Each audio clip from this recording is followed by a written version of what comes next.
Viabilidade urbanística além do óbvio. O que a faculdade não te ensinou e é extremamente importante levar em consideração quando você está analisando uma área para iniciar um projeto. Hoje a nossa live aqui no Telos Talk é sobre esse assunto. Estou aguardando a minha parceira, Carolina Esteves, entrar para a gente dar início ao nosso bate-papo. Lembrando que essa live faz parte de uma série de lives do mês de julho que nós estamos direcionando aos nossos colegas de profissão, arquitetos e urbanistas, com base nas vivências que nós temos aqui no escritório. Então hoje nós vamos falar sobre as viabilidades urbanísticas e aqueles pontos que a faculdade não nos prepara para enfrentar no dia a dia com os nossos clientes, com as nossas empresas, no nosso escritório. Eu vou aguardar a Carol aqui para a gente iniciar, mas já consigo adiantar para vocês que no dia a dia, quando a gente vai falar de viabilidade, a gente não está falando daquela viabilidade que a gente solicita para os municípios, né? Que são as viabilidades do que pode ou não pode construir, do uso, né? Normalmente, na viabilidade que a gente solicita aos municípios, vem a viabilidade de uso e ocupação, né? Qual é a utilização que a gente vai dar para aquele terreno, qual é o tipo de empreendimento que a gente vai implantar ali.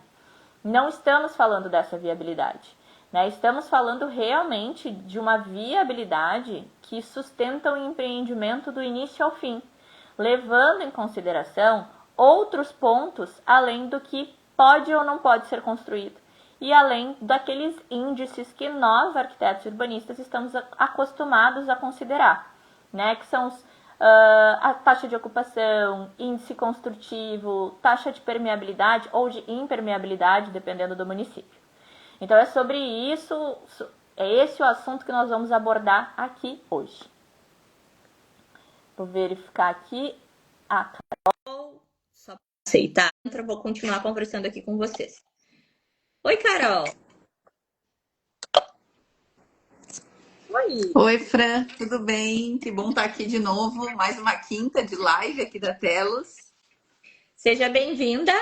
Eu estava comentando com as pessoas que estão nos assistindo que hoje a gente vai falar sobre a viabilidade urbanística além do óbvio, né? Aquilo que a faculdade não nos ensinou, aquilo que a faculdade não nos alertou que nós precisávamos prestar atenção e que no dia a dia, dentro dos escritórios, com os nossos clientes, a gente sente a necessidade.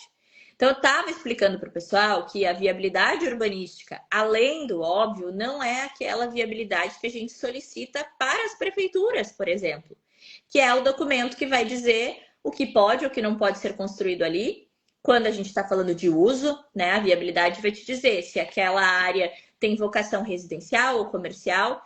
E também ela vai trazer aqueles índices urbanísticos básicos, taxa de ocupação, índice construtivo, taxa de permeabilidade. Quando a gente está falando de uma viabilidade urbanística, além do óbvio completa, a gente está falando de uma viabilidade urbanística que considera o empreendimento do início ao fim, né? Quando ele é apenas uma área, ou então quando a gente está buscando aquela área, até a finalização lá do empreendimento, seja com a obtenção do habite ou com a incorporação imobiliária, dependendo do uso que a gente quer dar para esse projeto. Perfeito. A gente quer trazer esse conteúdo, como os outros que vão vir também focados aqui para arquitetos e técnicos da área, para que a gente possa compartilhar a experiência que a gente tem e para que vocês possam ter também mais repertório para também auxiliar os clientes de vocês a terem, né, um entendimento melhor do imóvel que possuem, porque a gente pode sempre atender a legislação. A gente pode sempre fazer o mínimo, né? Atender as normas, no mínimo ali, o mínimo da norma, o mínimo da legislação. Mas a gente pode ir muito além, né? Isso tudo, essas legislações que existem, elas dão uma base, né? E a gente quer sempre ir fazer mais, fazer melhor, fazer aquilo que vai trazer uma diferença para os nossos clientes, para a cidade. A gente está trabalhando com terrenos, mas na verdade a gente está mexendo na cidade, mesmo que seja só um pedacinho dela. o impacto dele é muito grande. Então, se você está assistindo a gente aqui ao vivo agora, conhece o arquiteto, conhece um técnico que trabalha com isso, compartilhe agora essa live, porque a gente vai entregar o nosso tesouro aqui, né? Então, mande essa live para quem pode se beneficiar desse conteúdo também. E a gente quer que essa live seja bem interativa. Então, qualquer questão que vocês queiram trazer, dúvidas, alguma situação que aconteceu, compartilhar uma experiência, comenta aqui que a gente está acompanhando e a gente vai, né, fazer essa live em conjunto. Né, Carol? A gente fala muito sobre as viabilidades, que ela precisa contemplar um prévio planejamento como um todo. Então, quando a gente está falando de uma viabilidade bem completa, obviamente, a gente vai iniciar por essa parte, o que pode ser construído ali. A legislação é um ponto muito importante de se analisar quando a gente está elaborando uma viabilidade. Mas a gente também tem que verificar, além daquelas coisas que a gente já trouxe na última live, por exemplo, e nas últimas lives, que você pode voltar aqui no nosso perfil e assistir elas, além de considerar o entorno, né? Na faculdade a gente fala muito sobre análise do entorno, sobre os condicionantes. A gente precisa pensar no empreendimento de forma sustentável e não sustentável só ambientalmente, que é extremamente importante. Precisamos considerar, sim, os incentivos à sustentabilidade que as legislações dos municípios têm e estão implementando. Cada vez mais os municípios têm trago nas suas legislações as questões dos incentivos à sustentabilidade. É importante que nós nos mantenhamos atualizados com relação a isso. Mas, quando eu falo de sustentabilidade, é porque essa viabilidade precisa antecipar possíveis problemas que você vai enfrentar, não só ao longo do projeto, mas ao longo do licenciamento e também ao longo da obra, né? Por exemplo, zoneamento, né? Ou sobre zoneamento. O que incide nessa área? Essa área é uma área residencial, onde permite a construção de um multifamiliar, por exemplo.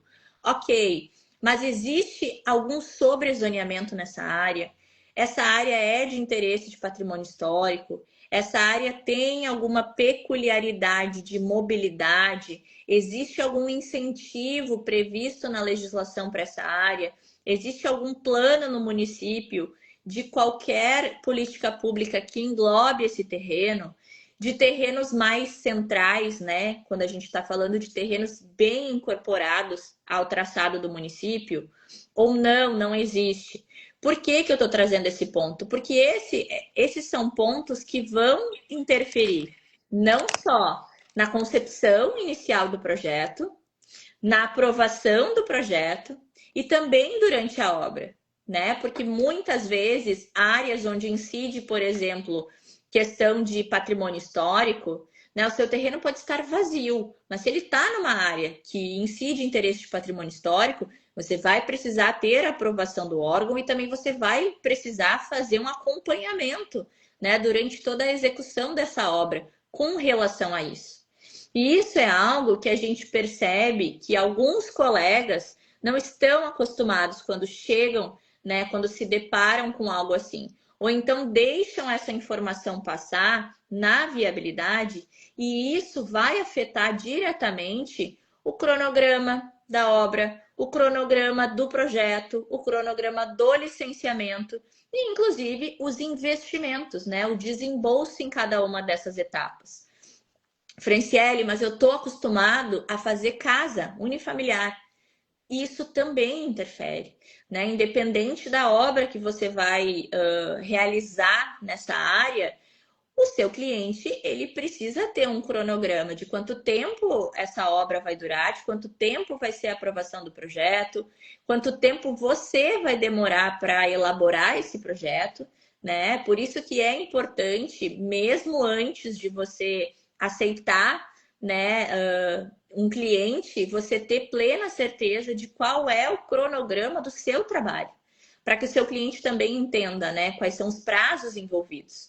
Porque uma análise de viabilidade bem feita, ela não é feita da noite para o dia. Né? A gente precisa fazer consultas a legislações, consultas aos órgãos, e isso demora um tempo. E isso exige também uma dedicação de carga horária nossa, que não dá para ser feita de um dia para o outro. Carol, eu vou falando. Nós, como técnicos da área, a gente pode ajudar muito as pessoas, né? Anteontem, essa semana, eu atendi uma cliente que ela comprou um lote aqui em Florianópolis para construir. Ela fez tudo direitinho, tudo como mandava o figurino. Consultou um advogado, viu se tinha algum problema, para nós para ver qual era a viabilidade construtiva. E quando eu fui ver, eu abri o geoportal, aqui em Floripa a gente tem um sistema que facilita o acesso a algumas informações. Eu identifiquei que o lote dela está numa área de preservação. Então ela fez tudo certinho, menos a consulta técnica antes da compra. Então, esse é um ponto, né, Fran? Então, assim, é importante, nós, técnicos, auxiliarmos, inclusive os advogados que estão auxiliando as pessoas na parte documental, em olhar para essa parte técnica, para uma viabilidade de compra, se a gente está falando em viabilidades além do óbvio, né? Tem a viabilidade, né, para a gente liberar uma construção, a gente também vai olhar ali para ver se, esse terreno realmente está ok. E no caso dela, infelizmente, não tem o que fazer, porque ela está do lado de um curso d'água. Que só um técnico conseguiria olhar isso dentro de um sistema de uma prefeitura, né?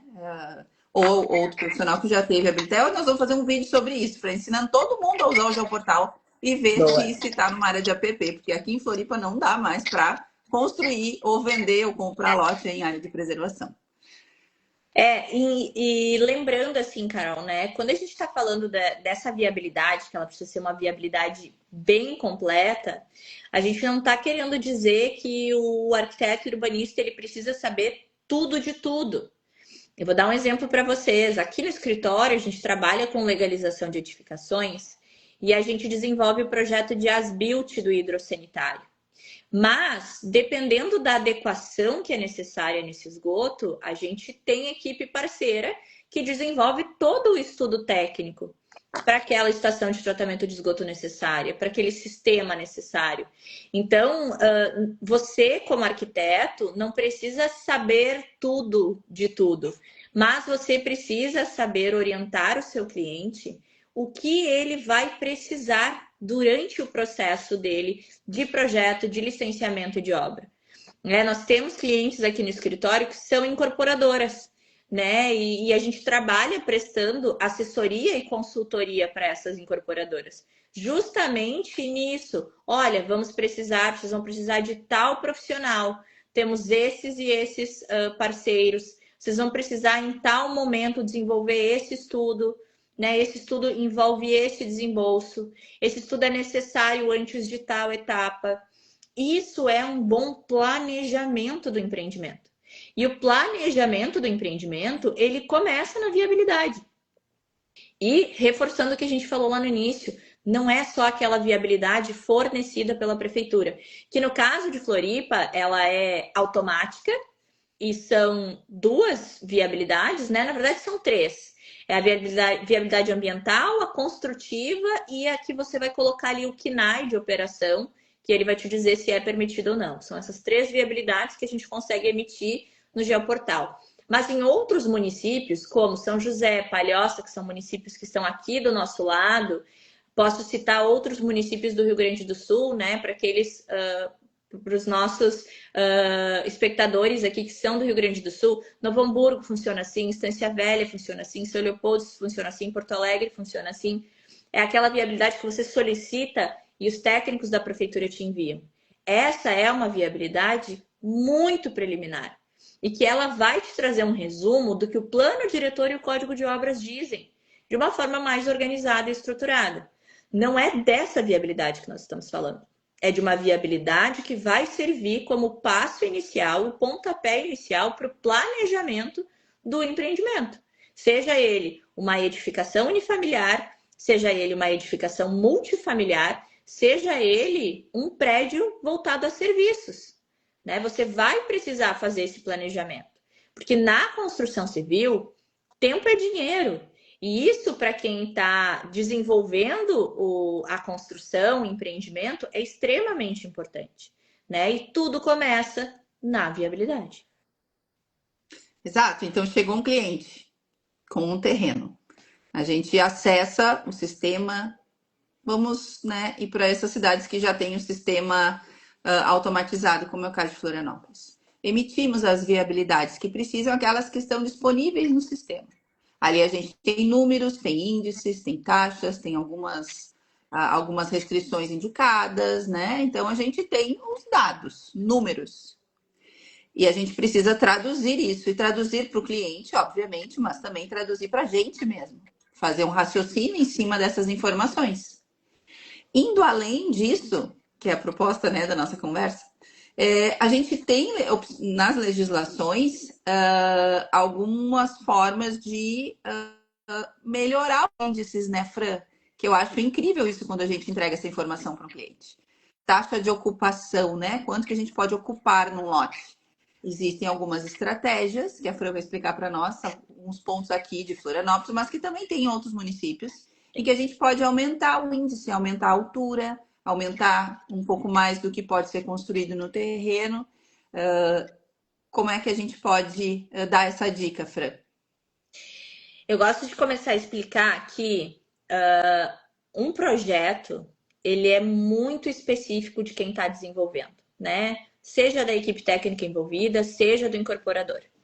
Então, você pode fazer o projeto que você quiser na sua cabeça, desde que ele seja licenciável, mas existe uma forma melhor de construir, uma forma com menor impacto, né? Com uma forma, digamos assim, ambientalmente e urbanisticamente melhor. Só que os projetos são muito particulares. Eu e a Carolina podemos pegar o mesmo terreno, ter o mesmo programa de projeto, que seria, vamos construir uma casa, 2 pavimentos, com X quartos, sala, cozinha. Nós vamos fazer 2 projetos completamente diferentes. Então, como é que a prefeitura e os órgãos têm, qual é a ferramenta que eles têm para direcionar tanto os técnicos quanto os incorporadores a construir de maneira mais sustentável e melhor? São esses pontos da legislação que te trazem benefícios em troca de outras responsabilidades. Então, por exemplo, Florianópolis prevê incentivos de sustentabilidade, né? Então, se você tiver reuso, se você tiver energia fotovoltaica, né? Se você tiver aquecimento de água, são vários pontos, né? Questões relacionadas a conforto térmico e acústico, a ventilação e iluminação natural. Você vai acumulando pontos. São pontuações. Meu projeto tem isso, atinge tantos pontos. Quando você soma essa pontuação, você vai ali, de acordo com a pontuação que você tirar, você vai poder ter 3% a mais de taxa de ocupação, 5% a mais de taxa de ocupação, você vai ter algum índice construtivo melhorado.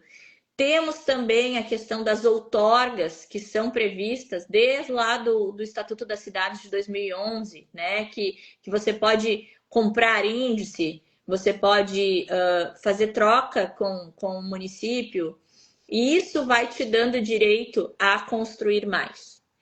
Tem também outras questões que daí são particularidades aqui da legislação de Florianópolis, que é a questão de fruição pública, né? Que teve uma época que esse assunto estava sendo muito falado aqui nas redes, mas o que é a fruição pública? A gente fala muito sobre integrar as ruas às edificações. Então é diferente eu ter uma edificação térrea onde 100% dela é vaga de estacionamento. E a vida começar a acontecer nesse edifício a partir do 3º, 4º, 2º pavimento. Outra coisa é eu ter um térreo ativo, onde eu tenho ali um espaço de convivência que pode ter bancos, mesas, vegetação, eu posso ter lojas, né? Eu tenho um espaço ali convidativo às pessoas. Isso torna as ruas mais seguras, porque a gente tem uma urbanista muito famosa que ela diz: nós temos olhos nas ruas, né? Eu trago as pessoas para o térreo, eu trago as pessoas para a calçada, eu trago as pessoas para a rua. Eu torno aquele pavimento térreo atrativo, convidativo. Isso também vai te dar oportunidades de projeto, né? Isso também vai proporcionar que você consiga construir, às vezes, um pavimento a mais. E aí eu não quero entrar aqui no mérito se tal lugar da cidade precisa ter um pavimento a mais ou não. Essa não é a discussão. Nós não estamos discutindo empreendimentos em determinados locais da cidade. Nós estamos explicando as possibilidades que existem. E é por isso que muitas vezes a gente recebe no escritório clientes que não entendem, não consigo entender porque que um vizinho construiu 3 pavimentos e o outro tem 5. Pode ser que as estratégias de projeto daquele empreendimento que construiu 5 estejam atendendo essas questões de sustentabilidade, de fruição pública, de incentivos. E pode ser que naquele empreendimento que construiu só 3 ou só 4 não tenha incorporado isso no seu projeto. E aqui em Florianópolis é muito claro de ver isso, porque a gente teve a revisão do plano diretor, né? Depois do plano diretor, a gente teve agora a publicação da revisão do Código de Obras, e a gente tem empreendimentos que começaram a construção já há bastante tempo, que tu olha e eles não têm, às vezes, a altura ou a ocupação, ou então até a organização ali de projeto do térreo, como outros que estão começando. E a explicação para isso está na questão dos incentivos. Tanto os incentivos de outorga, de desenvolvimento, quanto os incentivos de sustentabilidade. Isso são estratégias de projeto. E só conhece as boas estratégias de projeto quem conhece a legislação. Por isso que é tão importante que nós, como arquitetos e urbanistas, conheçamos a legislação. Isso faz parte do nosso trabalho, isso faz parte de desenvolver bons projetos. E isso evita muita dor de cabeça para o cliente e para o profissional. Não é um nem 2 casos que aparecem de reformas feitas, né? Vamos para reforma, ampliação, de áreas que não poderiam ser ampliadas, porque não atende esses índices. E isso, né, é ruim, né? O profissional acaba, a gente demora anos para construir um nome no mercado e basta 1, 2 projetos para a gente acabar, né, prejudicando todo o bom trabalho que a gente vem fazendo. Então, eu conheço muitos arquitetos que têm um receio de ir para a parte de licenciamento de obra, de construção, porque tem medo dessas questões, né, desses índices de legislação. Mas tudo a gente aprende e tudo vale a pena, né, conhecer para entregar um serviço diferenciado no mercado, né? Porque hoje quem faz um bom serviço, quem começa e termina os serviços que começam, acaba se destacando. Então, por isso, né, eu acho que é essa questão de sempre estar olhando, entendendo esses números, entendendo a legislação, o melhor para todo mundo, né? Para a gente, para o cliente, para a cidade, para todo mundo. Volto a dizer que as lives desse mês, a partir deste mês, elas são especiais para os nossos colegas. A gente queria muito lá no início, né, da nossa atuação ter recebido dicas assim, porque tem coisas que não se vê na faculdade. Então a gente está preparando conteúdos e a gente quer que vocês também nos digam, deixem nos comentários aqui o que vocês querem que a gente traga, o que preocupa vocês na hora de fazer um projeto, qual é a dificuldade que tem, alguma dúvida, algum cliente, alguma situação específica, traz aqui que a gente vai trabalhar. E quem sabe a gente convida você para a live também, né? A gente pode fazer uma troca muito legal aqui, porque a gente está junto nisso. Em outros países, escritórios de arquitetura têm 200, 300, 400 arquitetos, né, Fran? Aqui no Brasil é cada um por si. Gente, a gente precisa se unir. Juntos que a gente faz a diferença nesse país, né? E eu acredito muito no poder da atuação da nossa profissão. É, né, Carol? E assim, a gente sabe que entrar no mercado de trabalho, quando a gente sai da faculdade, existem vários tipos de arquitetos recém-formados. Existe aquele que fez estágio desde o primeiro dia, existe aquele que só estagiou em escritórios que fazem interiores, existe aquele que só estagiou em escritórios que fazem multifamiliar, mas estagiava em determinado setor, então não teve contato com todas as etapas de projeto. Existe aquele que fez poucos estágios ou que ficou quase a faculdade inteira no mesmo lugar estagiando. E é normal, né? Vocês podem se perguntar assim, mas como é que a gente descobre tudo isso, né? Como é que eu sei onde pesquisar? Esses dias eu atendi um amigo, arquiteto, né? Eu era colega de faculdade da esposa dele, então a gente se conheceu durante a faculdade e ficamos muito amigos, muito próximos. E ele hoje tem um escritório de arquitetura em outra capital do Brasil. E ele me mandou mensagem, ele disse: Fran, eu vou aprovar projeto em tal cidade e eu não encontro a legislação. E é um arquiteto formado ao mesmo tempo que eu, tem um escritório maravilhoso, mas assim, trocou de município, ele ficou um pouco perdido, né? Tava com dificuldade de encontrar as informações. Como eu moro muito próximo dessa cidade e a gente está acostumado a trabalhar em diversas cidades, não só de Santa Catarina, mas também do Rio Grande do Sul, eu falei para ele: calma aí, vou te ajudar, vou te mandar. Mandei para ele, a gente ficou trocando figurinha, estamos trocando figurinha ainda sobre o projeto que eles estão desenvolvendo. Vem aí uma parceria do escritório deles com o nosso escritório. Então, assim, dessa forma a gente consegue construir bons projetos, boas entregas técnicas. Então, não, você não vai saber tudo. Tá tudo bem você não saber, você ficar perdido, você não saber onde procurar. Mas você precisa saber o que pesquisar, onde buscar conhecimento, né? Como descobrir isso, porque você vai agregando esse conhecimento. E conhecimento é a única coisa que ninguém nunca vai te tirar.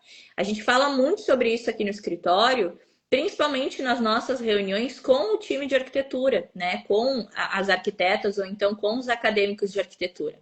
A importância das experiências.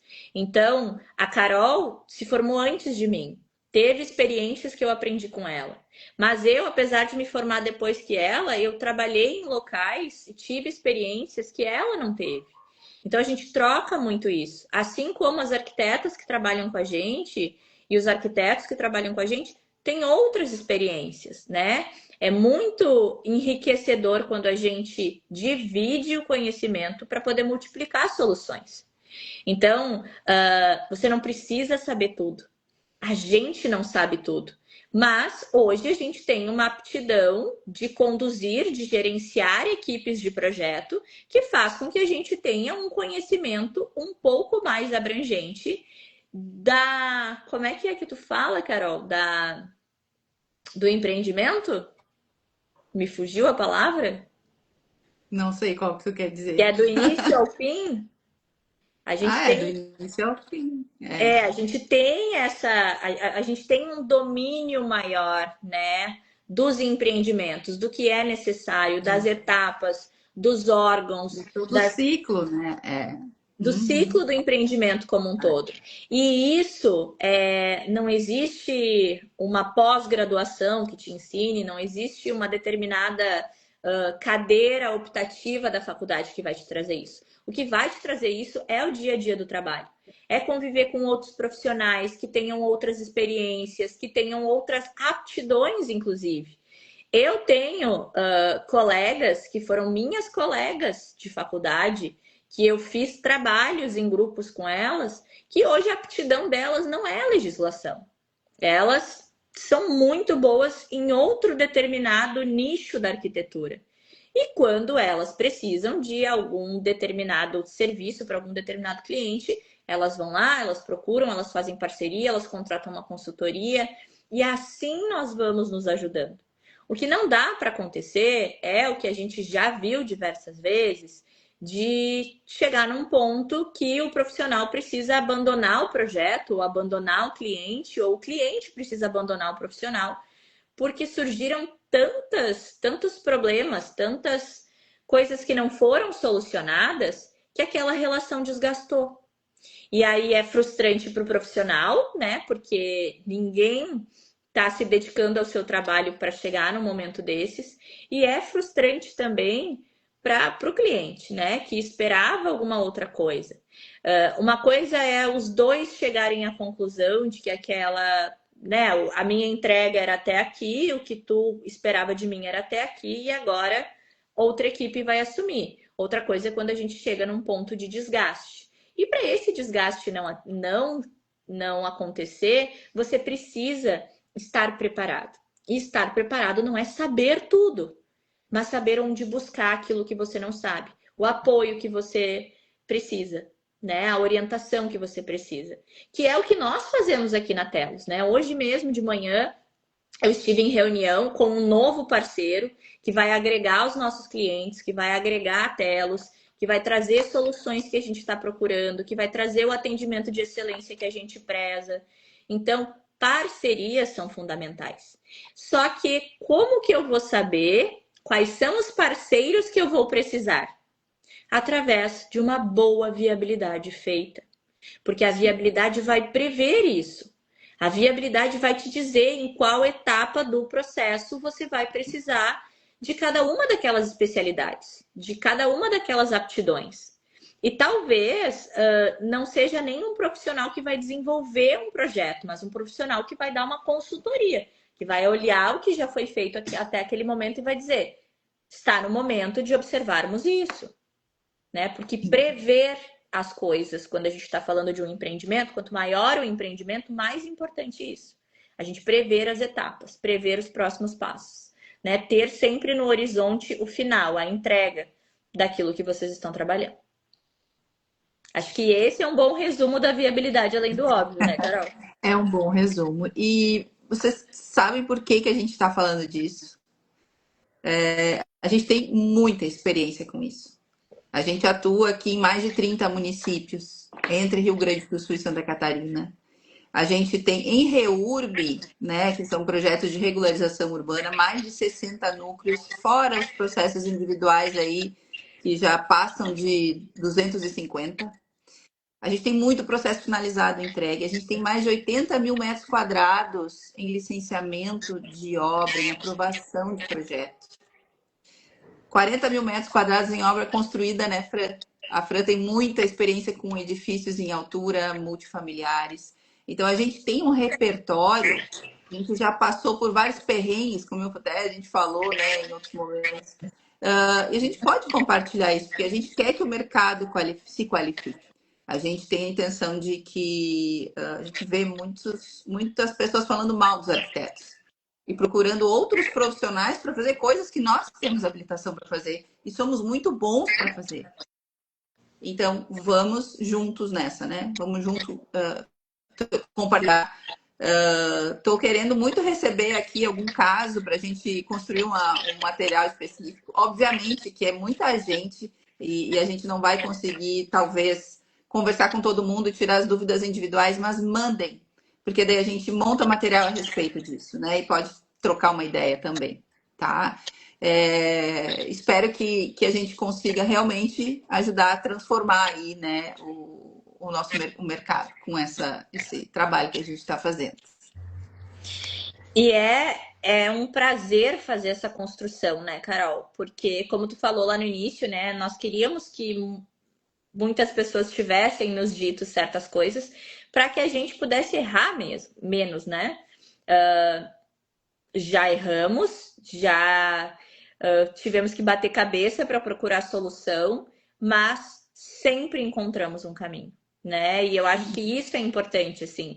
Faz parte de qualquer profissão, né? Ser resiliente em certas coisas. E eu até hoje estava comentando de manhã que muitas vezes as pessoas não erram de propósito, né? São coisas que tu nunca te deparou e que em certo momento tu te depara e tu precisa buscar ali uma solução. Por isso que o pensar, o fazer uma gestão daquilo que tu tá pensando em projetar, porque a viabilidade, na verdade, é isso, né? É uma intenção de projetar. Tu não tá desenvolvendo ali um projeto. né? Tu tá intencionando algo que tu quer realizar naquele determinado local. Ou então, às vezes, tu não tem nem o local, né? Tu quer, às vezes o empreendedor, o incorporador, ele está buscando ainda um local com vocação para aquilo que ele pretende fazer e ele vai e busca um arquiteto para auxiliar ele nessa questão. E é muito importante a gente assumir o nosso papel social, inclusive, enquanto técnicos, porque um bom projeto ele vai refletir no coletivo, né? Na cidade Uhum. como um todo. Então, aqueles assuntos que a gente já bateu aqui várias vezes, né? Mobilidade, implantação, vocação do lugar, estudo de impacto de vizinhança, isso tudo é muito importante quando a gente está falando de empreendimentos. Quanto maior o porte dele, maior a importância desses assuntos. Então, por exemplo, um estudo de impacto de vizinhança, ele não é desenvolvido só pelo arquiteto. Tem outros profissionais multidisciplinares que precisam também dar o seu parecer. Né? Hoje eu conversei com uma cliente e a gente teve durante um processo de regularização uma solicitação de um dos órgãos. E eu disse para ela: nós temos hoje a Telos, nas suas responsáveis técnicas, não consegue te atender com isso, mas nós vamos procurar opções de parceiros que consigam atender. Né? E aí eu expliquei para ela o porquê que a gente não conseguia englobar aquilo no escopo da Telos, porque nós não temos competência para analisar aquilo. Então, por isso que é importante a gente ter noção e a gente ter contatos, né, Carol? A gente saber onde buscar, onde perguntar. Temos um cliente que é incorporador, é nosso cliente em mais de um serviço, em mais de um contrato. Hoje ele me mandou mensagem: Fran, preciso de um contato para uma determinada etapa de execução da obra. A Telos não faz execução de obra, mas a gente tem o contato que faz isso. Então a gente passou o contato para ele, né? Deu a referência: olha, esse profissional é assim, assim, assim, pode dizer para ele que foi a Telos que indicou. Então, isso é um repertório que a gente vai construindo com o passar do tempo. E as viabilidades precisam desse repertório. Você precisa ir construindo esse HD, essa biblioteca, para que as suas viabilidades sejam cada vez melhores.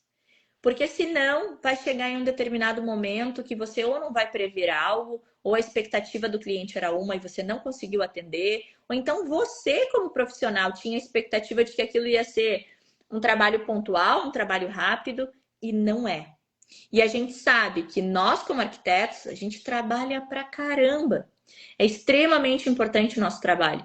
E muitas vezes é difícil colocar isso para o cliente entender, as horas trabalhadas, a dedicação trabalhada, mas tudo isso faz parte de quem você é como profissional. Então, quanto mais conhecimento você tiver, quanto mais noção de planejamento do projeto que você vai iniciar, da concepção que você vai começar a fazer, você tiver, melhor vai ser a sua entrega e mais tranquilo vai ser o teu processo de projeto. Você vai ter tranquilidade para criar, você vai ter tranquilidade para buscar as referências que você quer trazer para aquele projeto. Mas para isso você vai estar tranquilo de que ou você está bem assessorado naqueles aspectos que você não domina, ou então você sabe que em determinado momento você vai saber onde procurar. E isso tudo começa com uma boa viabilidade urbanística. E não deixe de fazer com medo de errar. Só Exatamente. erra quem faz. Só erra quem está aí, né, botando a cara, né, no mercado e fazendo. A questão é não paralisar com o erro, Não se né? Nem deixar de conformar, né, fazer. Carol? Não se conformar com o erro. Não se conformar com o erro e não parar, não desistir. Corrige, conversa. As pessoas entendem a boa intenção, né? O que não dá para entender é quando se abandona um cliente, um projeto. Bom, acho que a nossa live hoje foi bem recheada de conteúdo. Envie ela para quem você conhece e chame para assistir as nossas lives. A próxima live vai ser sobre potenciais construtivos. Então, a gente vai estar aí aprofundando esse tema. A primeira que a gente fez direcionado aí para arquitetos e urbanistas foi como analisar um terreno antes de aceitar um projeto, para a gente poder fazer uma análise se vale a pena ou não. Hoje é a segunda live falando da viabilidade urbanística e o próximo então potencial construtivo, né? Montando essa linha do tempo. E teremos mais lives também focadas para isso. A gente tem um planejamento todo feito, gostamos de planejamentos, mas a tua opinião pode melhorar o nosso planejamento. Então traz aí dicas e razões aí do que você quer que seja falado. E estou programando 2 convidados para as lives do próximo mês, para as lives de agosto. Estou organizando a agenda com eles, para eles estarem disponíveis aqui em alguma das quartas-feiras de agosto para nós, para vir conversar, porque a gente fala tanto sobre isso, né? Sobre um trabalho a 4, 6, 8, 40 mãos, que eu acho importante trazer profissionais aqui para enriquecer também o debate, né, o conhecimento que a gente quer passar para vocês aqui nas nossas redes. Obrigada, Fran. Prazer sempre estar falando contigo. Obrigado para quem assistiu, para quem vai assistir. Deixe um comentário aqui no vídeo. Quanto mais likes e comentários, mais esse conteúdo atinge pessoas que também estão precisando ouvir, né? E ter essa troca aqui com a gente. Um grande beijo e até a próxima. Obrigada, Carol. Obrigada a todo mundo que está nos assistindo. Conto com vocês aqui nos likes e nos comentários. E também durante, né, daqui até a próxima quinta, a gente vai deixar algumas enquetes interativas aqui, até para a gente sentir de vocês o que mais vocês querem saber e se a gente está passando o conteúdo aqui de uma forma que vocês entendam, né? A nossa intenção não é aqui falar tecniquez, né? É falar através de uma forma que todo mundo entenda, que você como arquiteto entenda, que o seu cliente também entenda, a fim da gente gerar um conhecimento coletivo aqui para melhorar os nossos projetos e, com isso, impactar positivamente nas nossas cidades. Então, obrigada, um beijo a todos vocês e até a próxima quinta-feira.